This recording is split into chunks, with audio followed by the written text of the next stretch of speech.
Carl Perkins records Blue Suede Shoes for Sun Records. Also, Doris Day records her most famous song that same year. Q Soraya Soraya, Whatever Will Be, Will Be. And the Dow Jones Industrial Average closes above 500 points for the very first time. The year is 1956, and this forward look Chrysler New Yorker could be had at your local Chrysler dealer. Be sure to tell them Groucho sent you. I guess he said that for DeSoto's. Same family, but before getting into this one, I'm your host, Jay. Welcome to What It's Like, the automotive channel that shows cars like you've never seen them before. All the lines and details you can't see from far away. There is a full motion walk around at the end of the show, which shows all the lines and details without me talking. History, specs, designs, comparisons. We do engine episodes and company history sprinkled in. If any of that sounds of interest to you, subscribe and hit the bell icon next to it to never miss a video. 1956 Chrysler model lineup. But before getting into all of that, Chrysler looked like this in 1954. Notice the very tall roof line? That was so that they could wear a hat and drive. Everyone wore hats back then. Little bit of a side note / side tangent. Did you ever notice different fads, different trends from different areas, different points in time? Hats were a design or a fad. They were definitely a fashion trend. Like, we don't wear hats like they did back then. It's not totally extinct, but the same style of hat is more or less extinct. Only people that drive those types of cars wear those types of hats. What I'm getting at is, what fad / lifestyle choice? Because even back in the 50s, people dressed up to go anywhere, and we don't really do that anymore. It's hard to get people to dress up to go to a funeral or a wedding or any of that stuff. So I guess what I'm asking is, in your opinion, what fad or lifestyle choice will be gone or morph into something totally different in 15 to 20 years? Put it in the comment section. I'm interested to see what you guys think. Anyway, back to Chrysler. This is a 1954 Chrysler New Yorker. It's not a bad looking car, even if it kind of sort of looks very similar to a 1953 Chevy Bel Air in a lot of ways. The 54 Chrysler was the last Chrysler to be designed by K.T. Keller. After Keller, Virgil Exner would become Chrysler's chief of design. Exner started working at Chrysler in 1949. Prior to Chrysler, his first job was actually at General Motors. Harley Earl, you know, Duke, Harley Earl, the guy himself, hired Virgil Exner, where he designed Pontiacs. So I just think that's super interesting that Virgil Exner was in charge of designing the 1937 Pontiac. Exner would work for Raymond Loewy for a time, then Studebaker. Oh, I totally forgot to mention something. Raymond Loewy absolutely hates Virgil Exner. And Loewy had more pull, had more name recognition. So Loewy would ultimately get Studebaker to fire Virgil Exner over design disputes. When Exner would leave Studebaker, chief engineer Ray Cole would put in good words over at Ford and Chrysler on Virgil Exner's behalf. Virgil Exner would begin working at Chrysler in 1949. A lot of people like to give Virgil Exner a lot of crap, but you have to remember that the 50s would not be the same without Virgil Exner. It's true he wasn't the first person to put fins on a car. That was Harley Earl over at Cadillac with the 1948 Cadillac. But Virgil Exner was the first one to retaliate with anything really serious. 1954 Chrysler versus 1955 Chrysler. Longer, lower, wider. I'm showing this to show how much forward the new designed Exner cars look. Not just Chrysler, but Chrysler's whole model line. Plymouth, Dodge, DeSoto, Chrysler, and Imperial. 1955 was the first year for Imperial to separate and become its own make to better compete with Lincoln and Cadillac. 1956 Chrysler model lineup was offered in two trim lines, the Windsor and the Chrysler New Yorker. Chrysler would offer the New Yorker from first making its first appearance as a special trim series on the Chrysler Imperial in 1938. After World War II, the New Yorker would become top trim level at Chrysler. They would offer the New Yorker through 1996. New Yorker didn't have generations, but they were broke down into series. 1956 falls into series C-68/C-72. Weird, right? Which involves 2 years, 1955 and 1956. Chrysler New Yorker could be had in body styles included, but not limited to, two-door hardtop St. Regis, two-door convertible, four-door sedan, four-door hardtop, and four-door wagon. Despite being in the same generation, series, there was a redesign for 1956, so let's compare 55 Chrysler New Yorker on top with a 1956 Chrysler New Yorker on the bottom starting in the front. Just take stock at what is similar versus what is different.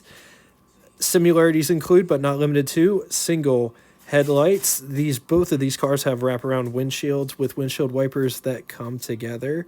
Both of them have roughly the same mascot and or hood opener. Yes, hood opener, hood ornament. Sometimes I just have a really hard time talking. Both of these cars have center lines going back towards the single piece windshield. Both of these cars have large single cowl vents. Now to the differences. Notice turn signal location has changed, and the size is also different. On the 56, the shape is more rectangular, and it's located directly under the headlight, whereas on the 55, it's more diagonal from the headlight, and it's more oval shaped. The bumpers and bumperettes, or lack thereof, are completely different. Notice how the bumper swoops up on the 56 versus it's just a blade on the 55. The 55 has a split grille, whereas the 56 has a one-piece grille. Taking a step back to see the whole front quarter situation, which you can definitely see that these two cars are drastically different from one another, despite having roughly the same body shell. The 55 has rocker molding that the 56 doesn't have. The 56 has beltline trim, as does the 55. Radio antenna location is roughly the same area between these two cars. Notice all of the bright work around the windows with both of these cars. Moving to the side profile. It's interesting at this angle, they're both roughly the same body shell, but at the same time, there's a lot of key differences to look at. For instance, look at the difference in front fender profile in the 55 versus the 56. Despite the wheel openings being flared on both cars, the front fenders on the 56 look slightly different, but that could be because of the bumper profile protrudes the body a lot more on the 56 than it does on the 55. Better look at the rocker trim situation. 55 has it, 56 doesn't. Notice the roof design is roughly the same. Both of these cars have nice wraparound back glass with bright trim going down the B pillar. The 55 has add-on fins, essentially, that bright trim that protrudes outward. The 56 has fins sculpted into the sheet metal. Also notice the tail light lens differences between these two, actually moving aft. Better look at the taillights at this angle. Also notice the backup lights have changed location. They are at the bottom of the brake lights on the 56. On the 55, they're resting just above the bumper. Just take stock at how much difference there is between these two rear ends. The bumpers are different. The deck lid profile is different. There are actual fins on the 56. Jumping inside to take a quick gander at the dash and interior situation, which look roughly the same. Which one of these two do you like better? Let's talk specs. 221.2 inches long, 81 inches wide, 55.2 inches tall. It rides a wheelbase of 126 inches. It weighs 4,280 pounds. Price, $3,770, which would be equivalent to you spending $30,946.96 in the year 2025. Total 1956 Chrysler production was 152,777 units, of which total four-door sedan New Yorker was 24,749 units. Moving on to engine, which there was only one engine available for the Chrysler New Yorker. That was the 354 cubic inch displacement overhead valve Hemi V8, 5.8 liters. It was good for 280 horsepower at 4,600 RPM, 380 pound-feet, or 515 newton meters around 2,400 RPM, with a bore of 3.94 inches and a stroke of 3.63 inches. Compression was 9-to-1, 5 main bearings. When backed with a 2-speed automatic power flight, 0 to 60 could be had in an impressive 9.8 seconds. It definitely felt faster than that, with a theoretical top speed of 120 miles per hour while achieving an average of anywhere between 9 to 13 miles to the gallon. Chrysler had a lot of really cool options and accessories in 1956, like this highway hi-fi system.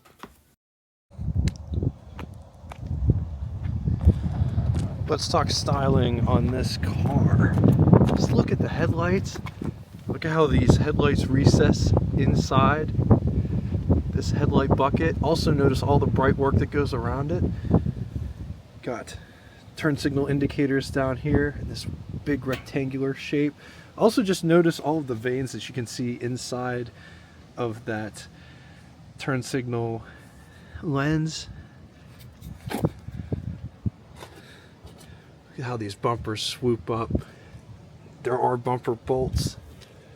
Just look at the side profile of the bumper, or just look at these bumpers and where they go. Right there to the fender. The fenders are flared. This almost looks like a swoop from like the Chrysler 300 that comes later. It's almost like they incorporated this piece in that design. It's just interesting to see / point out. This one does have the bumper bolts in the design. No bumperettes in that bumper profile, but it does have this nice overrider bar with a center line going towards the Chrysler crest in the nose of the car on the front of the grille. Beautiful finned grille. Look how it has these rises every so often. Turn signal indicators are these long rectangular types, but just check out all of the detail inside that turn signal lens. Headlights sit back in and this hood comes out, but just check out the trim that goes around it.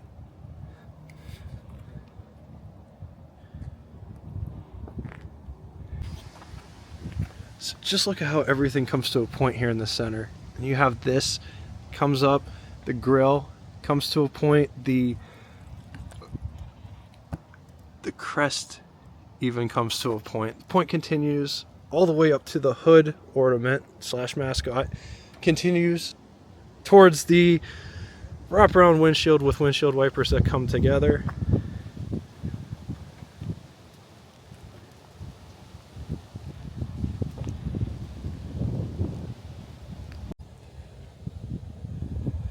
Beautiful two-tone job on this. It has white on top and then blue on the bottom. It's got belt line trim that goes the whole way down the car. There isn't any rocker molding or trim on this car. And as previously mentioned, the fenders do flare but are capped off with this nice bead. It's got an external cowl vent with windshield wipers that come together. The mirror has a really cool design about it. It's mounted just in front of or behind the antenna, depending on your perception. It's a really tall antenna for nice radio reception. It looks like stainless around the windshield, wraparound windshield.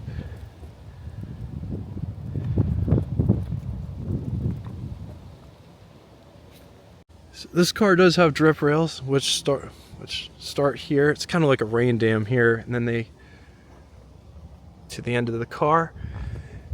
And upon further examination, it's actually tri-toned because this color is different blue than the blue on the bottom. So that's kind of cool. Notice how this part comes out as almost like a mini visor. Got vent windows.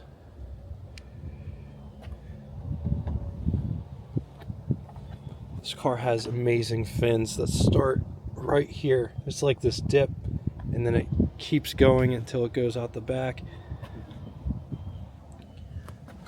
The rear fenders are also flared. This car has vent windows in the back, which is a super classy feature. Check out all of this detail work there. The bumpers are a totally different design in the back.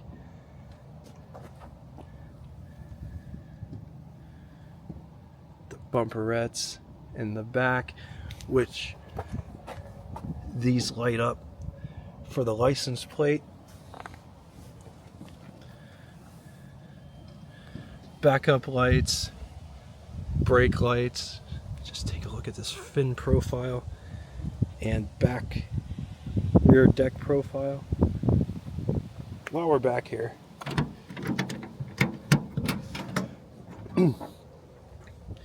this is a massive trunk. It's like a 2-tiered trunk, and the owner was telling me if you got the air conditioning unit, that's where it would go up there. That's the whole reason why this thing is two-tiered. It's got a full-size spare back here. The owner was showing me all the memorabilia he has. This is really cool that he has all of this.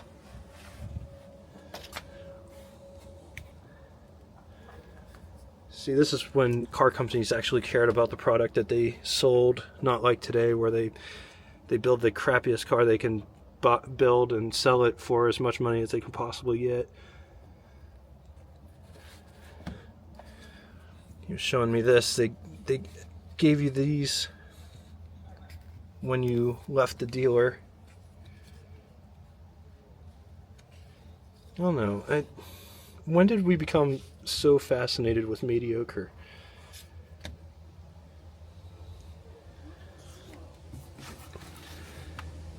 He was showing me this too. It's a dealership sample, so you could go through and pick what kind of fabric you wanted, what kind of colors you wanted. There was 135 different color selections on the New Yorker line based on color combination of what follows in 17 different colors, which is insane. Not like today where you get your choice of 4 colors. You get your choice of a lot more. There's a lot more choice back then.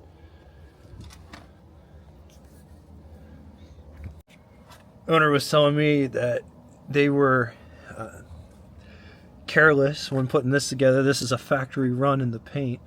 Must have been a Friday afternoon. Must have been a Friday afternoon. You got the bumper jack back here and all the other stuff. It's just a huge trunk. Gas fillers on the passenger side. Just look at that.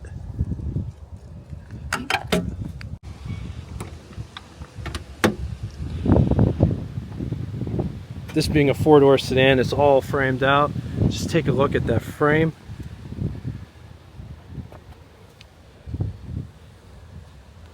There's a padded material up on top. Just look at all the bright work that's going on with this door panel design. Got the armrest as well as door handle to pull the door shut. Door handle to get out. Window crank for the big window. It's got a vent window. Coming down inside the pedal box down here, high beam switch. There is a pedal for the windshield washer squirter, but it only operates the squirter. It doesn't operate the windshield wipers, just the squirter. Brake pedal, gas pedal. Just take a look at this interior. This is what over the hood looks like. This is what first person over the hood would look like. Here's what the horn sounds like. All right, it's not always hot. Some cars are hot and some cars are not. I guess this is not. It's got a nice stately horn. It doesn't sound like, please move out of my way. Up above, you got sun visors and they look like this. Notice they're two-tone with different materials. Rear view mirror and center big. And there's another Sun visor over there for the passenger. I also want you to take stock at all of the bright work going on in here. It's like sitting in a piece of jewelry. It really is. And to like hammer home a point that I previously made, why are we so good with mediocre now? This is what cars looked like. But this is what this is. These cars are just, it's like rolling art that you can drive. Something to truly be proud of. On to the button switches and knobs. Starting with the push button selector, notice there is not a park selector, so you have to put the emergency brake on to hold it. In the comments, can you put this in low or reverse, and just remember to put it in neutral whenever you go to take off? I always wondered that. I've heard mixed things. So you got neutral at the top, reverse, drive, and low. This is the emergency or parking brake. And down below you have temperature, higher. For higher heat temperature, you push it to closer to the floor, bring it up for off. Heater, higher is so I guess that's fan blower speed. For faster blower speed, push it all the way to the floor. Off is up. Defrost. So if you could have it off, or it'll either go to the floor or it'll go to defrost. Ignition. It's got a 120 mile per hour speedometer with trip odometer and odometer. Turn signal indicators, which, right. The red button in the center is for the high beam, and it's flanked with turn signal indicators. This thing right underneath tells that the emergency brake or handbrake is engaged, if it's engaged, when you turn the key on.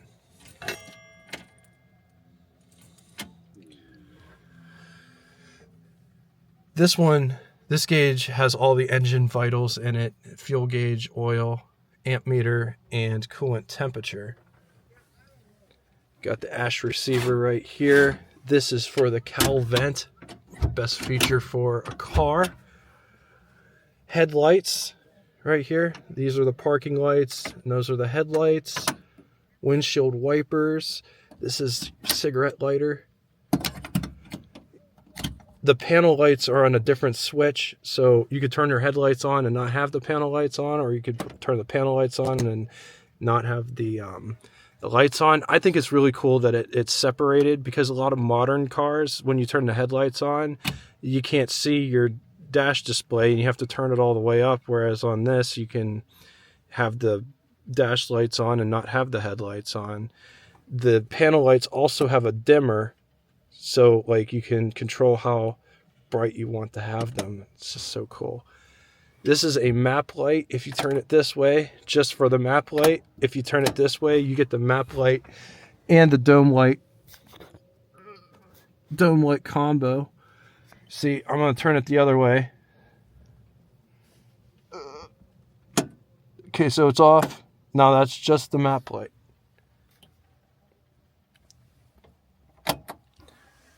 Clock, which you can hear ticking away.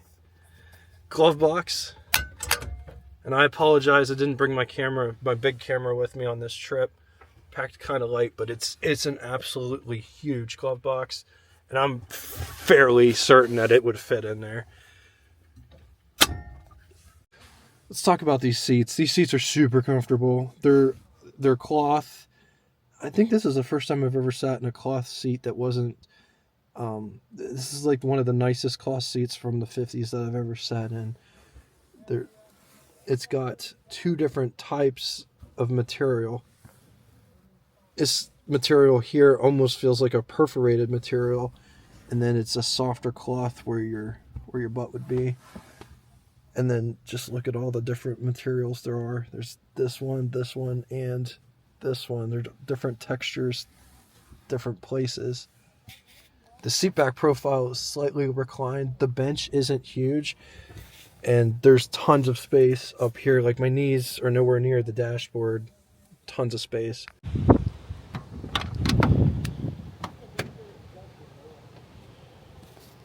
So this one's got vent windows in the back. Also notice all of the bright work that goes around the door frame. Armrest as well as door handle to pull the door shut, door handle to get out, window crank for the big window, which goes all the way down.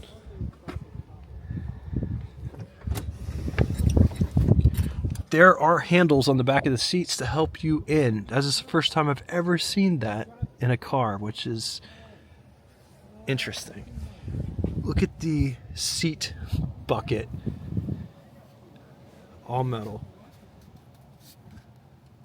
Transmission tunnel isn't that big. There is an ashtray in center.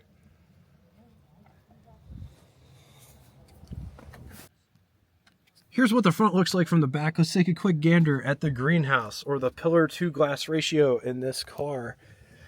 It is nice, and that's what visibility looks like out the back from the back seat.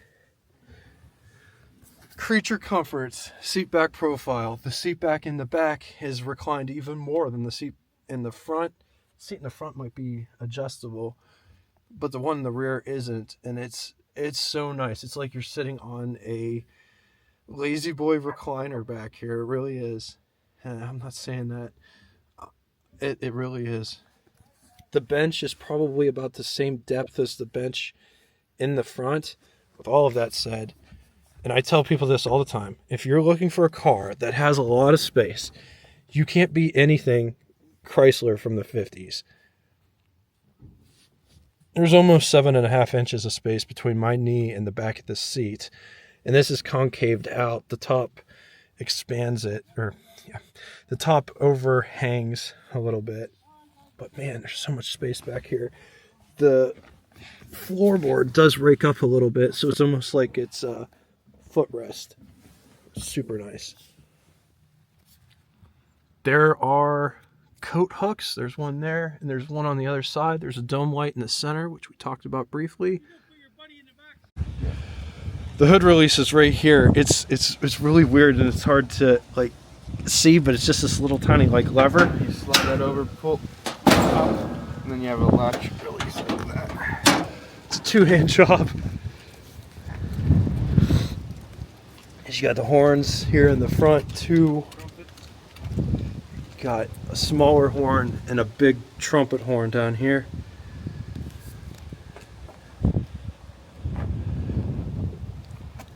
It's a 12-volt battery. It's got power brakes with a single master cylinder. Chrysler had an interesting concept of power brakes. It's the first year for 12 volts, and it's got the vacuum pump run off of the generator. It's not an alternator.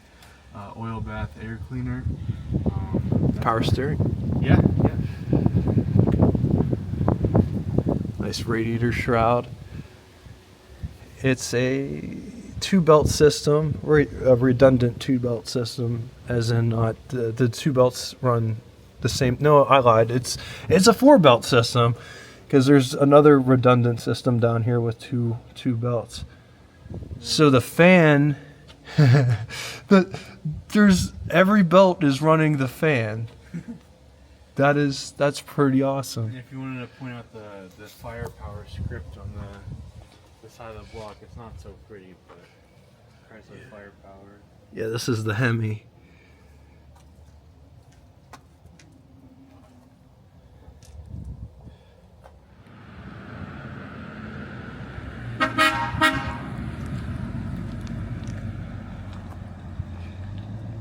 So what's it like getting parts for this? Difficult.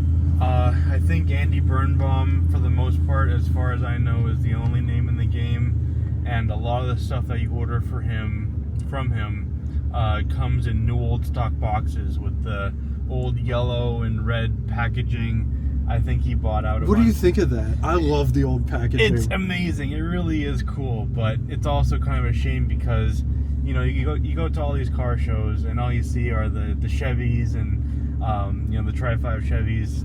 You don't see a New Yorker. You're very, very seldomly see a New Yorker, but parts availability and appreciation for these cars is kind of limited, unfortunately, and it's very rare that you see one of these things, and it's kind of cool. This was the luxury car back in the day, and know, I love this car. I would take this over a Chevy any single day of the me too. week. Me too. Absolutely. I'm in the camp that I think Tri-5 Chevys they're overrated. They're a dime a dozen, and it's like same thing with Tri-5 Thunderbirds. They're cool, but they're overrated. Yeah, and it's you go to a show and that's all you see. I mean, I love to see them. They're really cool, but unfortunately, that's all you see. It seems like these are underappreciated, and you know, I don't think I ever drove a 57 Chevy, but I don't think you would drive as nice as this. I don't think they have power steering. They definitely don't have a V8 Hemi in them. You know, this thing, it's a big old boat, but it rides like a Cadillac. I love it. The ride is so floaty. It's so smooth. It just floats. You don't feel a single bump in the road. It really just cruises. It has like the perfect amount of body roll, and like it's one of the first years for power steering, and you have zero road feel. It's amazing. It's a whole like surreal experience just driving this thing, honestly. I just love the car. I was gonna say, if you wanted to kick it down once, when you get a chance. Into low? Like what you did on yeah, we could open it up, sure, yeah. Holy cow, it like kicks. Yeah, it's got that vacuum shift down to shift it into first gear. Like, this will get you up and going. We're doing 70 right now. Oh, I believe it. No seatbelts or nothing. Like, it gets up and moves. Like, you can tell it's moving a lot of weight, but that Hemi power, it's like none other. It's freaking cool.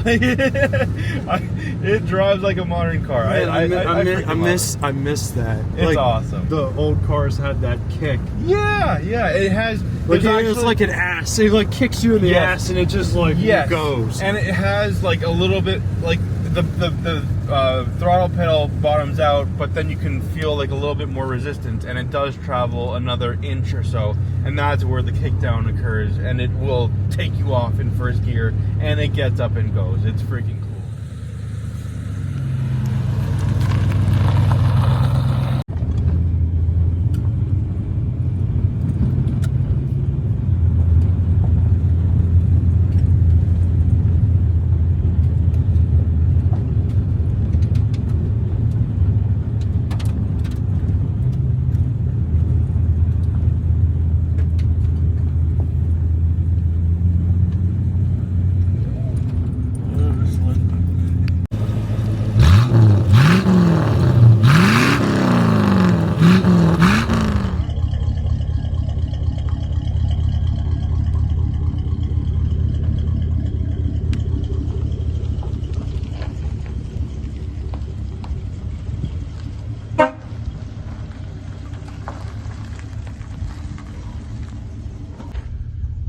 That's cool how that lights up. Probably feel like $1 million driving this car at night. Oh, you better believe it, buddy. Before going into the pros and cons, I want to talk about the driving experience because I did get to drive this car. The seats and interior atmosphere of this car is incredible. When you look over the hood and like your perception of driving this car, it's almost like you're driving in a piece of jewelry with all of the nice bright work around the windshield and throughout. You feel like $1 million in this car. And then there's the drive. Sometimes you forget that there's a Hemi underneath the hood, but it's got the power to get up and get it. And I really like the kickdown factor in this transmission. It's a 2-speed automatic, but if you get going, say like 50, 55, and you push your foot all the way to the floor, it like kicks you in the ass and it just takes off. Like, it's hard to explain what that feeling's like, but it's awesome when it happens. Very floaty car, very nice to drive. Everything worked effortlessly. The brakes were great. Chrysler's power steering, effortless power steering in this car. On the positive side, nicely styled Chrysler, Hemi powered, smooth performance, great ride, plushy seats, space both front and rear with a huge trunk and huge glove box. Against it, big, heavy, and thirsty. Chrysler was an engineering company. With that said, every single year Chrysler came up with a different engine, a different bore and stroke size on the same block essentially, but this engine will be different than 57's engine. 57's engine's different than 58's, and so on and so forth. So parts are hard to get and can be expensive to find when you do. All right, now it's time for Would You Rather, mid-50s, mid-tier edition. Which one would you rather have? 1956 Buick Roadmaster, or 1956 Chrysler New Yorker, or 1956 Oldsmobile 98. I'm going to leave this here for a minute. If you need more time, feel free, pause the video. On to the second scenario, 1956 Hudson Hornet, or 1956 Chrysler New Yorker, or 1956 Studebaker President. Once again, you're going to leave this here for a minute. If you need more time, feel free, pause the video.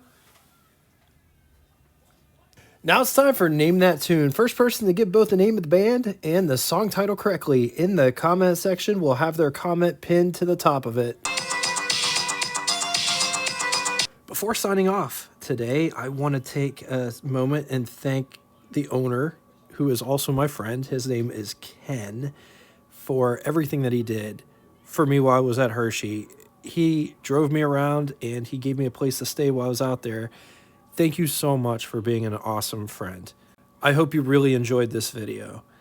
Thank you all so much for everything that you guys bring in the comment section. I really dig and enjoy that this is way more than an automotive channel. This is a car community that I'm very much a part of. Thanks again for making it so awesome. Until next time, toodaloo! Welcome to the after show. This part of the video doesn't have any sound or commentary, but it gives you the opportunity to see this car in its entirety without me talking and explaining things. Enjoy.